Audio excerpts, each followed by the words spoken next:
আসসালামু আলাইকুম। আরও একটি নতুন ভিডিওতে আপনাদের সকলকে ওয়েলকাম জানাচ্ছি। নখকুনি খুবই যন্ত্রণাদায়ক একটি সমস্যা।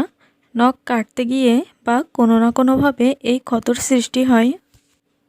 এই ক্ষতস্থানে ব্যাকটেরিয়া সংক্রমণের ফলে নখকুনি সৃষ্টি হয়। হাতে বা পায়ের নখে এই সমস্যা হলে বেশ কয়েকদিন কাজ করতে অসুবিধা হয়।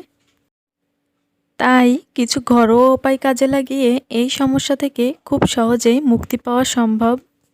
সেজন্য এমনই একটি টিপস আমি আপনাদের সঙ্গে শেয়ার করব। এই ঘরোয়া টোটকাটি ব্যবহারের ফলে আপনারা কিন্তু সহজেই নখকুনি থেকে মুক্তি পাবেন। আশা করব এই টোটকাটি আপনাদের অনেক বেশি উপকারে আসবে, তাই ফুল ভিডিও দেখার জন্য অনুরোধ রইল। এই রেমেডিটি তৈরি করতে মূল যে উপাদানটি লাগবে সেটি হচ্ছে হলুদ। আমি এখানে 1 চা চামচ হলুদ নিয়ে নিচ্ছি। বহু যুগ থেকে প্রাকৃতিক ব্যথা নামক হিসেবে ব্যবহার হচ্ছে এই হলুদ। এতে আছে কুরকুমি নামের উপাদান। এটি আমাদের অ্যান্টিবায়োটিকের কাজ করবে। এখন এর মধ্যে দিয়ে দিব অলিভ অয়েল অথবা নারকেল তেল। আপনাদের হাতের কাছে যেটা থাকবে সেটা এখানে ব্যবহার করতে পারেন। তো আমিও এখানে নারকেল তেলটাই ব্যবহার করব। নিয়মিত অলিভ অয়েল অথবা নারকেল তেল নখ ও তার চারপাশে লাগালে এই ধরনের সমস্যা হওয়ার সম্ভাবনাও কমে যাবে। এখন আমি যতটুকু পরিমাণ হলুদ নিয়েছি ঠিক সেই পরিমাণের নারকেল তেল নিয়ে নিব। এবার দুইটা উপকরণ খুব ভালোভাবে মিশিয়ে নিতে হবে।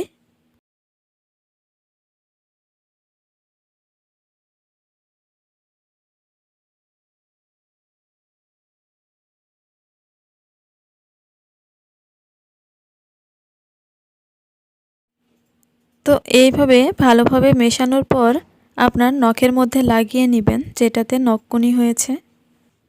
তার আগে অবশ্যই নখটাকে পরিষ্কারভাবে ধুয়ে নিতে হবে এবং পরিষ্কার কাপড় দিয়ে মুছে নিতে হবে। এই মিশ্রণটি লাগিয়ে নেওয়ার পরে কমপক্ষে 2-3 ঘন্টা রেখে দিবেন, যতক্ষণ না পর্যন্ত এটা শুকিয়ে যায়। চাইলে আপনারা সারা রাতও রেখে দিতে পারেন। যখন এটা শুকিয়ে যাবে তখন আলতো করে তুলে নিতে হবে। তুলে নেওয়ার পরে আঙুলটাকে কিন্তু খুব ভালোভাবে ধুয়ে নিতে হবে।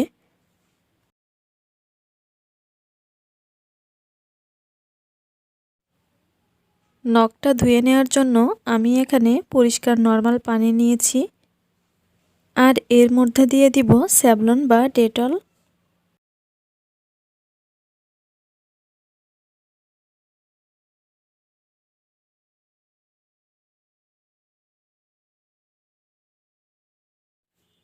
তারপর নখটাকে খুব ভালোভাবে ধুয়ে নিতে হবে। নখ ধুয়ে নেওয়ার পরে একটি টিস্যু দিয়ে ভালো মতো মুছে নেবেন। মুছে নেওয়ার পরে আবারও নারকেল তেল বা অলিভ অয়েল লাগিয়ে নেবেন। আর আপনারা চাইলে অলিভ অয়েল অথবা নারকেল তেল লাগিয়ে সারা রাত রেখে দিতে পারেন। পরে সকালে দেখবেন একদম ব্যথা কমে গেছে।